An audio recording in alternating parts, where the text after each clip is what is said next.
So it's 8:15 on a, what is this, Friday morning, and I've got an appointment at 8:30. Had to drop off my wife at work this morning because the good car, the one I do rideshare in, is in the shop, and I'm driving the crappy 2014 Jetta. But after my appointment, I've got a couple errands to run, and then I don't have to be at my real job until 11. So thinking I'll do a little bit of food delivery this morning. I mean, what's it going to be? Like for an hour at most between lunch and breakfast. I mean, probably not the best time to do it, but I'm itching to get back out on the road, even if it's not profitable. One thing about the Jetta is it gets amazing gas mileage, so I won't spend a lot of money on gas or maintenance for just doing an hour of that. But anyway, if you're seeing this video, it means that I was able to get out and do something, and I'll check back in later if that's the case. So yeah, I'm gonna have about an hour to just piddle around here and see if I can't get some decent orders. I'm only doing Uber Eats. Boy, do I have a story about DoorDash for another day. But the app is running now. It is a terrible time to be trying to do deliveries, but we'll see what happens. I'll let you know if anything exciting happens. Can't imagine that it will, but. All right, so that one happened fast. First ride, or not ride, first delivery was like $7.92. Took about 15 minutes. So that was surprising. And when I was about 5 minutes away from dropping off, I caught another ride. Less money, like $5, but the restaurant's 5 minutes away, and I can't remember how far away the drop off was. But I mean, again, I'm just doing this for an hour today, so it doesn't really make a difference. I'm just doing it to kill time, make a little extra. And look, if I end up doing 3 deliveries in an hour, I'm going to be pretty satisfied with that. You know, it may make enough for me to afford my own Uber Eats once I get home and actually start working the real job. So, and I thought on this one, take you on a little ride along. So like I say, the restaurant is about 5 minutes away, and hopefully there's not a long wait when I get to the restaurant. It's Popeyes, and Popeyes for me has notoriously had a long wait, but I don't know, maybe we'll see. Also, kind of surprised that I caught 2 orders back to back, reasonable orders back to back at this time of day. I've really never delivered at this time of day, and you know, the vast majority of what I do is actually rideshare, so I don't know the delivery game near as well. So anyway, we'll see how this one goes, and see if I can catch another one. And I think at the end I'll just kind of give a recap of each ride. Now, I mentioned DoorDash, and maybe I'll go into more depth about this another time, but DoorDash was wonderful. I loved DoorDash. And then one Sunday afternoon, very arbitrarily, and I mean, I hear people say that, and I'm like, oh, it's not arbitrary, what'd you do? But arbitrarily, they said they need to verify my identity, like my social security number or whatever. I'm like, I've been doing this for, I think at that point, over 2 years with DoorDash. And when I turn it on today, it still has that same verifying ID screen. Oh, wow. Okay, well, we're gonna accept that. Can you guess why I'm standing outside Popeyes and I don't have any food in my hands? Yeah, it had neither order had even been started when I got here. So we'll see how long they take. I mean, again, I'm just chilling, trying to get some rides in before I have to go to my real job. So I'll turn this thing back on when I'm in the car with the food.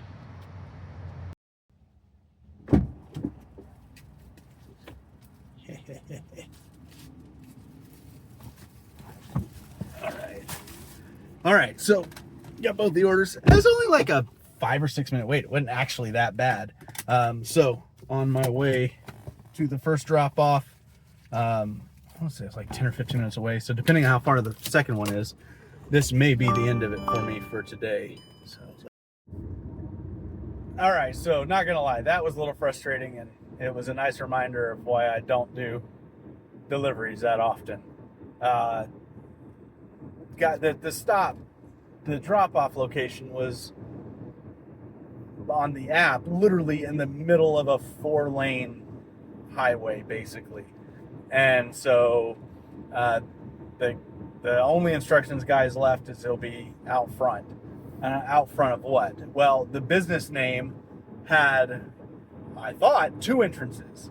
So I went into the first entrance and didn't see anybody and asked somebody this guy's name, and they said, I don't know, we don't have anybody here. I said, well, I saw there's another entrance. Could it be over there? They said, yeah, try that. Go over to the other entrance, and same thing. Nobody out there.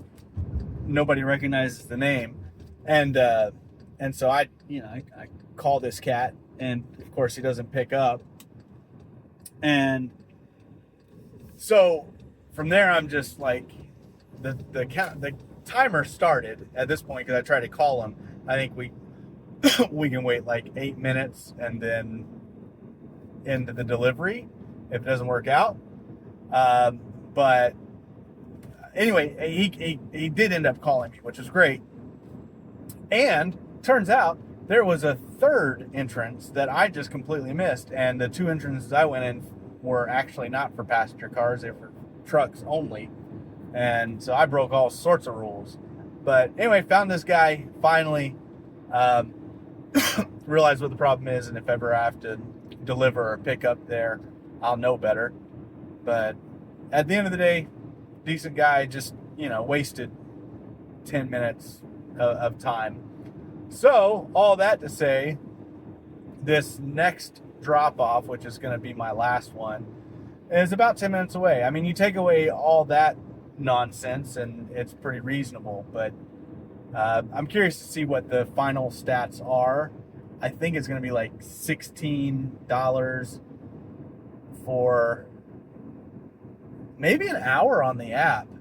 And that's, when I drive delivery, that's my expectation. If I can make $15 per hour driving delivery in this car that sips diesel gas, actually, that's fine for me. I get some steps in. It's something different. So it's fun. And, I take pretty much every delivery that's offered, and that helps to keep my acceptance rate high and my cancellation rate low. So that's a plus to doing deliveries. I just don't do it often. And this last pickup and drop off remind me why I hate waiting on restaurants to deliver or to have their food ready. And it happens so often, particularly with fast food places. And then, sometimes, again, I said it before, our customers, they don't know what we know. They don't know the system like we know it. And I try real hard to stay patient with that in the back of my mind. This guy's at work, he's doing his job. He's got I'm sure, short lunch break to get this stuff figured out, and he's got other things going on in his life. And he didn't even know that the delivery driver's looking for him, or that the instructions weren't sufficient. He just doesn't know. So I can't blame him. But it is part of the process, and it is one of the downsides to doing delivery. And it's one of the reasons I don't do delivery that often. And this is a cheap little, $3 delivery. But I've seen with those where it's just like the base delivery fee, and people, they don't add a tip when they place the order, but after you've delivered it, assuming it got there on time, which is going to be a question because of the rigmarole with the last drop off. But if you know, if it's delivered on time and they give good service and everything, they'll tip after the fact. So that happens. So that may be the thing here. Even if they don't, like I say, it's probably $16 for an hour on the app. It's about par for the course, and definitely better than I expected. I mean, to get three deliveries in an hour in between lunch and breakfast on a weekday, I think is pretty stellar. At least for me, it is. There are probably delivery drivers out there telling, you know, screaming at their screens that I'm doing it all wrong, and you're probably right. If you are a primarily delivery driver and you've got some experience with this stuff, feel free, drop a tip in the comments, and I'll give it a try. See if that helps. But don't tell me not to, you know, don't tell me to cancel and refuse deliveries. That's just not in my DNA. But that is what everybody says. You got to be selective. Only take the best rides and the best deliveries. And I get it. I get it. I get it. I would tell you, the rewards programs, particularly Lyft's rewards program, it's actually pretty decent. I mean, it makes up for some of those crappy rides with the bonuses and the perks and everything. So Uber's rewards program, not so much. Anyway, I'm about to pull in on this last delivery. Thanks for riding along with me, and I will catch you in a wrap up in just a bit. Well, that was a fun little impromptu driving session. You know, it was Uber Eats delivery, so, you know, didn't expect much. It was only for an hour, bad time of the day. Like I said, it was fun. So let's go ahead and jump into the numbers. The grand total for driving an hour, I earned $16.78. I drove about 17 and a half miles. I had one really good delivery, the first one, and then the second delivery was actually stacked, which is typically better for me, but in this case it wasn't because I had a hard time finding the customer at the first spot. But he still tipped. It was still fun, and in the middle there you can see my estimated tax deduction. I use Stripe to track my miles and deductions. So looks like I'm only going to need to pay taxes on about $4 of that. But please consult your own tax professional. Don't listen to me. I don't really know what I'm talking about. And now it's Friday night, and I don't have a rideshare car available because it's in the shop.